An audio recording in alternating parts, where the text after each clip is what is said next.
If you take over at the Ministry of Justice in a few weeks' time, though, you'll have an immediate problem of prisons being absolutely full to the brim. Now, the government has been trying to manage this by letting people out early. Would you continue that? Well, look, I think actually the government needs to level with the public. We all know that prisons are running at either 98% capacity or 99% capacity. So if you become Justice Secretary, as you hope... It's a dereliction of duty that the government hasn't actually released all of the figures about their early release scheme. They've actually been doing that in secret.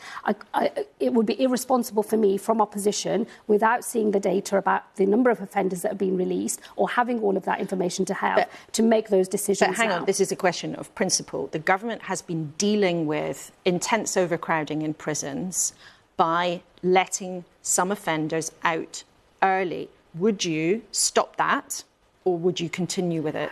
Well, the government has been doing that in secret without releasing any of the data about the number. My question is what you would do. You want to be the Justice Secretary in 4 weeks. No, and I will address the whole point, but I think it's important to recognise we've got a dereliction of duty from this Prime Minister. And you've made that point, so I'd like you to answer the question for our viewers. I can't rule anything in or out because it would be completely irresponsible from opposition, without all of the information to hand, to make a decision about what we may or may not continue. What I can say is we will be transparent, we will release those figures, because we've been calling on the government to release those figures. So and you we are will not make ruling whatever out... decision is necessary in the national interest to get control of our prisons and to keep the public safe. But you are not ruling out continuing early release? It would be irresponsible to make those decisions from opposition without all of the information to hand.